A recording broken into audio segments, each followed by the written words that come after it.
Yes, this stream is live and we are already laughing. Get ready, y'all. Here we are. I just just your intense emotional excitement to be alive on this Tuesday morning, James, already has me laughing, and you haven't even said anything yet. That's fair. I will tell you that I have been up since 2:30, 3 o'clock. Ooh, I ooh. went to the gym and I am about 6 miles in to my run/walk today, and I still have a couple more miles to go. So that all happens like before 7:50 a.m. Oh my God, I love it. I can see you're just getting high off your own supply, and I am 1000% here for this. It's a double-edged sword, actually, Shannon, because I have such incredible go get it in the morning, but by about 2 o'clock, I'm Sure. toast. Well, My brain is in the decline. let's be fair, you're 12 hours in by then. Yeah, yeah. Oh It's got my its ups God. and downs. I probably fall asleep on the couch about 7:30, wake up for about 2 hours, and then go to bed. Wow, this is incredible. This is amazing. We have moved so far from our caveman days of sleeping and getting up and running and sleeping again and getting up and Mhm. running. You know what, everybody? Welcome to our Try New Tech show on a Tuesday morning with the most inspired, passionate, energetic, and full of life person I have ever met, my friend, and now yours, James Say What Sales Buckley. Good morning, my friend. Good morning. We met in 2014 at a Dreamforce, actually. It was my first Dreamforce, and I think like your second, maybe, or third. Yeah. And we have been friends ever since. And we just kind of connect in passing off and on. And usually it's like a great conversation, and that's all it is. And when I saw you were going live, I was like, all right, well, we got to do this. I'm so glad too because I honor and treasure your show, Oh, James. Oh my gosh. So many things I have learned from you about sales that thank I you. know everybody's going to be pumped today to hear. You came with, I think, an entire host of tools to I sure help did. them do better at their job. And I myself am ready to buckle in and watch you hit it. I sure did. Okay, so I wanted to make sure that everybody got the most out of this half hour. And so for what it's worth to everyone, I run the Sell Better Daily Sales Show. I am the host of that show, along with Leslie Douglas, Jed Marley, Will Aitken, and several other guest hosts. It's not just the James Show, even though I wish it could be sometimes. It is not just the James Show. That said, we cover so many different tools. We have so many guests from all over, and I have learned so much about different AI tools that I wanted to just sort of give everyone a grab bag of sorts of tools to explore today. So with that, I'm going to kick it off. Can I share my screen and let's just Oh, like please. start? Oh my gosh. Definitely share your screen. Let's just like start showing people stuff. I'm weird. I'm going to share my whole screen here because it's all sort of relevant. Allow, allow, allow. All of the allows. This All of this the is what allows. Tuesdays are for. Tuesdays are for allowing things. You know what? My friend Tom Alema will say that champions create distance on Friday. Maybe on Tuesdays, it's all about allowance. Heck yes. Heck yes. That's what we're here for. Okay, all right. So this is a tool I've been very familiar with since its inception. It does so many different things now, but there's one specific thing that I want to call out. So meet Sybil. Sybil is a call recorder, a CRM updater, a transcript grabber, and it does like email thread magic. But here's the thing that I think is very interesting. Since Sybil's inception, it captures emotional response. So if you drop a price on a call and somebody like sits back and they cover their mouth and their eyes get big, or even more subtle, maybe they just like raise their eyebrows a little, at the end of that call, Sybil will catch it and be like, What? hey, did you notice that when you said that, Jack's eyes got bigger? And that way, when you send your follow-up email, you can send a private one to Jack and be like, Jack, I noticed when I dropped that price that you had a physical reaction. Do you want to connect offline and maybe we can talk about what that reaction represented? And Whoa. it makes you a very in touch salesperson. So I love Sybil. Whoa. Yeah. Okay. Super in for Sybil. Oh my gosh. I've Yeah. never heard of this one. Yeah, very interesting. All right, let's move on to the next one. Now, I've probably been using Olive. It's Olive without the E, so don't put the E, and then it's olive.ai. You can see it there. Now, I started using this because I really liked the meeting research piece that came before a call. So every time I'm about to go on a call with somebody new, Olive sends me an email like 5 minutes before the call, and it says, here's the call. This is the context of the call. Here's everybody that's going to be on the call and a little icebreaker about them. Now, What? this gives me like a little insight into everyone that's going to be on the call, so that if I need to like open up and, have somebody, drop their shoulders and get a little more comfortable talking to me, I might say like, hey, Sarah, I saw you have a background in media. Why don't you tell me how you got from media into the VP of sales spot? Right. And then Sarah like feels like we're connected. And I just learned that about her like 5 minutes ago, but it's so helpful.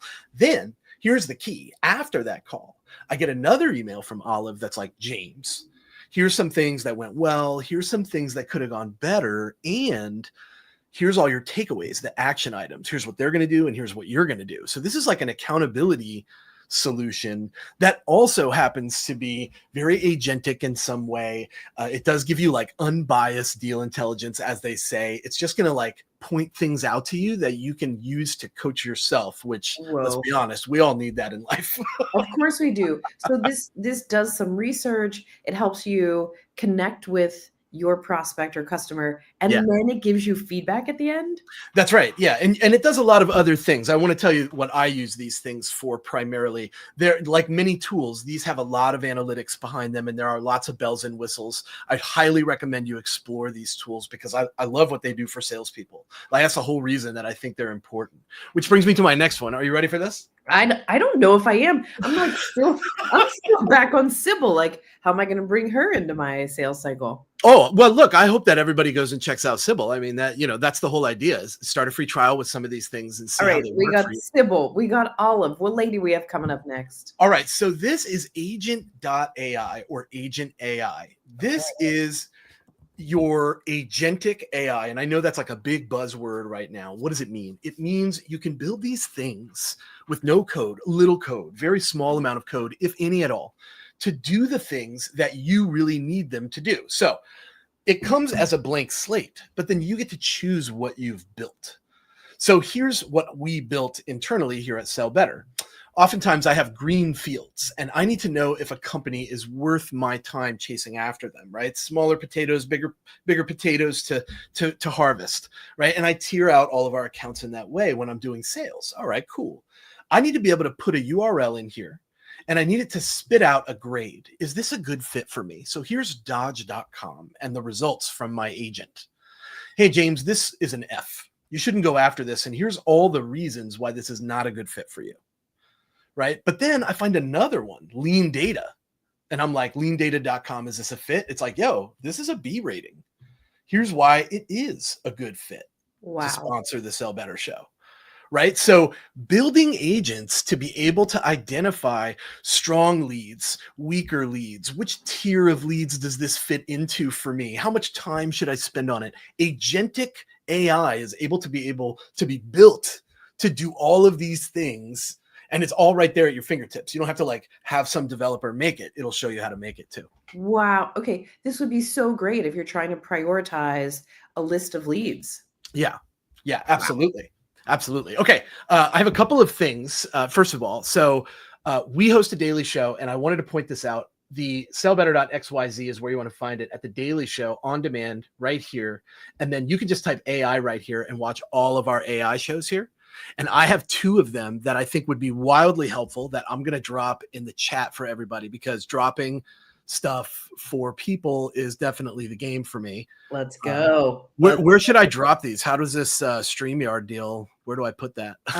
You don't have room to put it on the chat. I'll put it on. Here we go. I'm going to drop it to you. Heck yeah. There we go. And then you can put it in the chat for everybody. Let's go. That's, I think, probably the best way. So this is like prompts in ChatGPT. I learned some great things from Nikki Lang yesterday on the show, and I dropped that one in there as well. But you can find all of our AI shows right here on the website, sellbetter.xyz. Now let's talk about Perplexity, ChatGPT, Claude, and Google Gemini, kind of all in one little bundle here. Because I think people get confused, right? They're like, ChatGPT. All right, cool. Well, this is my ChatGPT instance, right? I don't save everything. So, and yes, I am researching Alaska for a different reason. That's for another show. But what I want to point out here is that when you click this little plus sign, I learned this from Nikki Lang yesterday, you can choose deep research mode, agent mode. You can create images here. There's a ton of things that you can do with the latest release of ChatGPT 5. But the deep research part, this is where you can say things, very specific things that you want to get out of it, and it will go find it. For example, if you are prospecting somebody and you're thinking to yourself, what can I use as my opener? You can go ask this to find articles, podcasts, announcements that include this individual. And it will go listen to them and give you like a lot of feedback, things they said, quotes, right? So I know that for me, I host a show, I create content. So when people mention my content in their early messaging, I'll ignore everybody else and give those people my time. That's right. Yeah. Yeah. So deep research, really wanted to point that out. I've probably shown a lot of things here. Let me pause so we can like actually do a little back and forth. I love this, James. Listen, I warned everybody at the beginning that you came fully fueled, and you really did. Yeah. Okay, so we've had Sybil, we've had Olive, we've had Agent.ai, we've had this secret hack for ChatGPT, and I can tell you right now, you've already taken somebody from being an entry level, sales SDR, BDR, to now you've moved into almost an RVP territory with the smarts that you can apply to your prospecting, making sure that your prospect feels like, hey, this person spent a lot of time figuring me out. Yeah. And it doesn't take a lot of time. The other thing is this. If you can get just the $20 ChatGPT monthly subscription, take your client list and open up ChatGPT and upload that list in there, and then start asking it questions. Ask it to find patterns, right? This is how we're going to create templates and follow-up strategies and campaigns that are consistent. Gone are the old school templates, and I'll show you an old school one. I actually have one. Yes. Yes. Let's revisit our past. Think back like not even like 2 years ago, maybe a year and a half, maybe a little bit less, right? If you think about what a template looked like for a Chat GPT prompt when they first launched, this is what it might have looked like. And I know for a lot of folks watching this is probably going to be what theirs look like as well. And if it is, that's okay. There's no shame in it. But I'm going to show you an advanced one from Nikki Lang that is a little bit different. So here we go. Let me share my screen. I'm so amped to show people this stuff. Okay. I love it. I love it. All right. So here you go, right? This is what a beginner prompt would look like if somebody was, I just logged into ChatGPT for the first time and I'm trying to do account research. All right, well, this is pretty basic. Now, again, some of you might see yourselves in this prompt. You might be asking it very simple questions about your account. But check this out, right?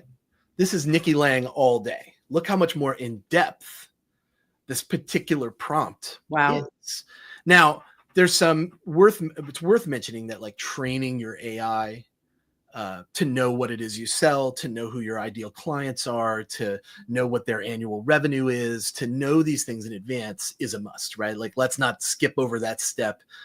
There's a lot of teaching involved with your AI. But once that stuff is in place and those seeds are planted, look how valuable this prompt can be for your buyers, the people that you're going to talk to, because you're going to look at what he or she cares about, right? Not just what the company needs, but like what that particular person cares about, because we sell with facts and figures, but people buy with their emotions. So this is a way to use AI, as Nikki would say, to be more human in your outreach, which is kind of ironic, right? It kind of is, but when you start thinking about AI as being able to power you to move faster, further, if you can adjust your prompt to make sure that you're getting the right information back out of it, Nikki Lang is right. Yeah, that's right. And I will say that is very represented right there. Nikki Lang, ChatGPT's right there in the show notes. So grab that one. My question to you is, when you're running around helping people win like you do, what is the big blocker that you see in the AI spot? I know you probably don't get asked a lot of questions on this show, but I'm a host of a show too, so I had to know I was going to turn the table. When I woke up this morning, I was like, I have to be ready for James. I knew something was coming my way. I think a lot of people start to think about AI as this big digital transformation instead of how do I start in small ways so that I can continue to augment what I'm doing. Yeah. For you, I thought that you were going to say that people struggle to build systems and processes with AI because I think we're still living in this like throw the switch land, Yes. um, which is probably a good pivot point to talk a little bit about Claude. So people overthink the use cases for all of these products. And I find that Claude writes better emails than ChatGPT. Hmm. But I also find that the use of products like Clay actually have a good effect as well. So when you use Claude plus Clay plus Chat GPT plus Perplexity over here, right, which as you might notice is quite similar to Chat GPT, Hmm. right? All of these products together will give you a slightly different result. The key is to find the you in them and find the thing that you think resonates the most with all of your prospects, the people that are going to benefit from speaking to you. And if you can find that pattern using these different products that are everywhere, here's a chat, Google Gemini, right? I'm told that Google Gemini does deeper research than Chat GPT free. But once you start the $20 monthly payment for Chat GPT, it kind of takes a step forward from Google Gemini. So you got to kind of play with these and find which one captures your voice. Now, I have a lot to say about how to capture your voice well in these solutions, but I'll stop here so we can talk it out. I love it. This is exactly what I want to talk about because I too have developed a structure for myself that says if I'm trying to do academic research and I want to do codes and nodes to evaluate qualitative information, I'm always using Gemini because Gemini is a great academic tool. But if Mm-hmm. I'm trying to say, how do I read this email to make sure that I've conveyed the tone in a way that's appropriate for somebody who's only been using Salesforce for 2 years and I'm not shoving my 2 decades of information into an email that's going to overwhelm them? Yeah. ChatGPT is my man. Well, I think part of that comes down to the prompt as well. For example, you're right. Gemini does have mostly scholarly information. And I think that's because when people do deep research for years and years on Google, they would use the scholarly option, Yeah, yeah, yeah, scholar yeah. option, right? Yep. So that's kind of baked into the Gemini platform. But you can say in your prompt with Chat GPT, please only use verified sources. And then ChatGPT will weed out all the hearsay and give you just the verified things. So our prompt and the way that we articulate what we want and from where really makes a difference. Here's the downside to it is that just like semantics in the English language, the way we slant our prompts really matter. For example, if you're like, I'm looking at these two products, tell me why this one is better. I'm just going to give you 1,000 reasons why it's better. But if you're like, tell me why this one is worse, it's going to give you the reason why those are worse. So you're going to get both of those answers depending on how you word the question. Sometimes it will even auto-populate this little prompt down at the bottom, which will be like, would you like a table that represents pros and cons for all of these solutions, including Yeah. pricing? And you can, no shit, you can just say yes, and it will just create that for you. But people overcomplicate their use case. They often never go farther than that original prompt either. So it gets very frustrating when you see these prompts coming and going. I have this habit of iterating. So I'll be like, make this email less about me and more about them. Make this email, now make it fit on a cell phone screen, right? Now give me one version with bullets and one version with pros, right? And I'm like, I'm taking all of this stuff and compiling what I think represents the message I'm trying to deliver. That's going to be most impactful. Yeah. I think you're right. People do overcomplicate it. And we were trained as humans on Siri and Alexa, and we would give it very simple commands and we would ask it, what's the weather or tell me a fart joke. And so I think we got so used to these very basic, easy commands that now that we've got this extreme power at our fingertips, we sometimes forget that taking the time to create a prompt is going to give us better information. Yeah. Somebody said at the show that we did yesterday with Nikki Lang about, using ChatGPT effectively and writing good prompts and how to get the most out of it. Somebody said in the comments, I want to say it was Dan. I'm probably butchering his last name. I think it's Posar, but it's Dan Posar, I think. And he was like, if I spend 20 minutes on the prompt, it only takes me 10 seconds to get what I want. And that is a very profound statement when you think of what the grind looks like for salespeople every single day of their lives. We come in and we just go through the motions, right? John Barrows my friend John talks about this all the time. He's like, man, we just go through the motions. We come in, we get our headset on, we hit those power dialers, we say the script, we do the thing. There's really not a lot of care behind it. AI has to have a level of care if you're going to adopt it and have it be useful for the end result. And what's the end result? Helping other people, because that's what you do in sales. If you're doing anything other than helping other people, you're probably not a top performing salesperson. Jason, when you're editing this, that is the most important thing that we can call out on this. Sales is really just about helping people. And if you can help yourself help more people, or help people better, or help people faster, that's the utopia. And I think, James, when you and I started out in sales, that was the real smile and dial. Here's a paper file, and we're just making as many calls as we can because that's what we're being graded on. And it's just not like that anymore. It just is not like that. I think there's a place for that. I still think that has value to it. There's this chicken and egg thing that's happening right now where it's like, what do? Do you spend a lot of time dialing in the 2 or 3 people that you want to talk to today every day?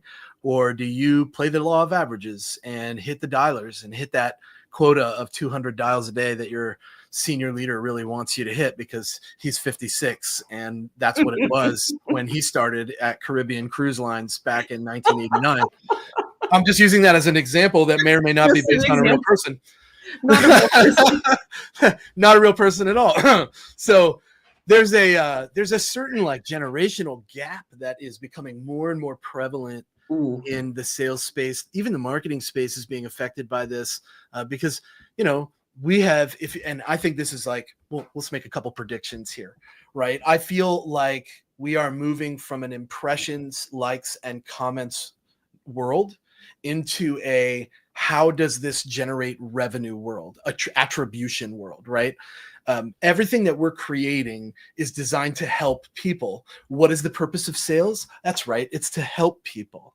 So if those two things begin playing together, we see this generational gap becoming wider and wider where people are like, no, let's spend thousands of dollars on this graphic artist to create this wild image, when really that image is only going to get the impressions that are being paid for. On the other side of the fence, there's this no, let's use AI to create these aliens that talk to other aliens in the street and ask them crazy questions about human beings. And that's the thing that's getting millions and millions of impressions. The thing that the older generation that's fighting for that graphic image for thousands of dollars is going for. It took me 8 minutes to make this, and we're at 50,000 likes right now. Look at this, right? And there's this tension. I think that's the thing that AI could probably solve the fastest. Let's solve the tension between the generations. Leadership has to see it and for what it does, and the young people of the world have to just keep leaning on it and keep using it to be the most effective. Scott Leese did a piece recently about people doing very little to become top performers in the modern age. And I think that is such an interesting, impactful perspective that we can do less, but still be the top performer if we're doing the right things. Isn't that interesting? That's what it comes down to, right? And, back in the days when we had we ourselves, you and I, when we were youthful in our careers, those 200 dials taught us a lot. Such fond memories.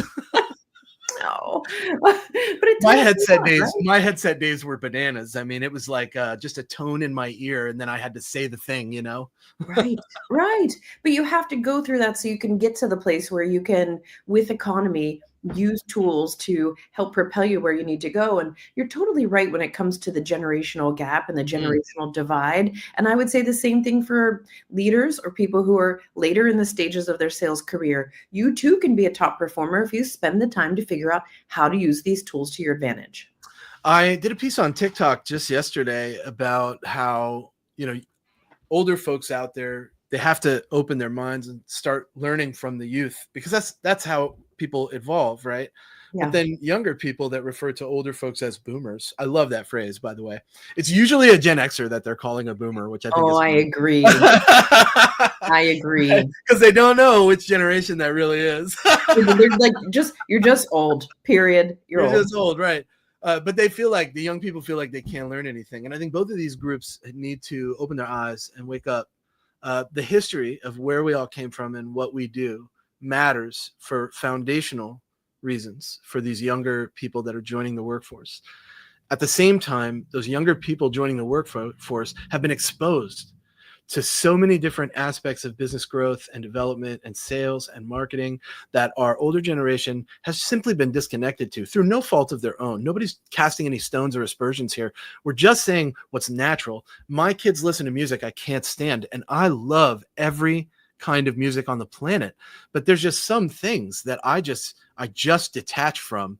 Right. You know, and it's just the way it is. I'm not going to listen to Sexy Red at full blast. I'm sorry. It's not gonna happen. Right.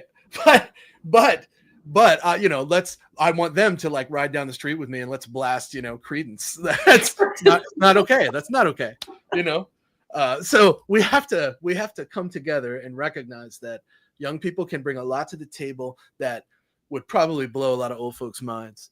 While older people, you know, we've got to share that wisdom downward, you know.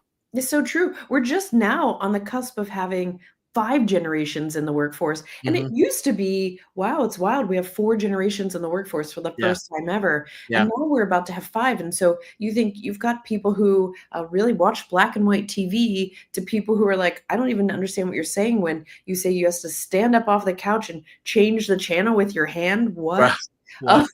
So this same thing happens when it comes to business tools, and there has to be an up and down exchange with the ability to say, here's how to use the tools, but also here's the history behind it. Why we would spend, 12 hours and $1,000 on a graphic is because we know people do very well with simplified visuals. Great. Let's use that storyboarding component, but let's make it something that's modern that will be appealing to people. And aliens talking to each other on the street is going to get people's attention. Yo, alien interviews on Instagram. If you're not following this, it's hysterical. Like, what's the weirdest thing that you've learned about your human? And the things that they say are just ridiculous. Like, they always say they're broke, but they have a $12 coffee in their hand. Like, it's hysterical, the things that they say. Right. But I think we should be doing both. And like you said, there's 5 generations. Well, the smartest businesses in the world are recognizing that if I do the things that each generation expects, I'm gonna cast a wider net that's gonna pull in more fish of different sizes and experience levels, right? And like that's what you really need. I think what we're really talking about here is list building, and never has there been more tools available to help you build the best possible list of all time. I mean, everything from Zoom info to all the tools that I've just discussed here today. There's 1,000 different things out there that can help you build a better list, but it's a matter of what you do with it. And that's the part that makes the difference. This is the conversation you and I just had a couple of weeks ago talking about a list. And I think, I've been teaching this MBA marketing class at a local university, and we have the brand new edition of the marketing book by Kotler. And there is nary a mention of a list, an audience, content creation. Mm-hmm. And I'm thinking, my goodness gracious, we have to bridge the divide between what we're teaching our youngest sellers and marketers and what we're actually doing when we're out here doing the job. And a lot of these things I know you and I have learned by brute force. You in particular do such a great job of sharing the things that you know. And I admire that about you. And that's why I want to make sure you tell everybody, where is it that they can find you so they can watch your show and hear tips like this on the daily? Yeah. All right. So first of all, everybody should go and get the resources, the past shows that I put in there. That's going to get them subscribed. If they go in there and they watch those shows, they're going to be subscribed and they'll get all types of stuff from me. But then also you can connect with me on LinkedIn. Now, I will say that LinkedIn is tough for me. I'm rapidly approaching the arbitrary 30,000 connection limit. that they randomly put on people. I think I'm probably just going to give this to you, and you can drop it in there so folks can connect with me on LinkedIn if they follow you. But also, I am at Say What Sales on TikTok, Instagram. You can find me on Twitter. I do connect with people on Facebook because I'm an old fart, and that's the thing. You know, when MySpace went away, Facebook was the thing, and that just is what it is. But I am weird. When you connect with me, I actually respond, and I will actually talk to you. It's such a strange world, right? It is the strangest world. Oh my gosh.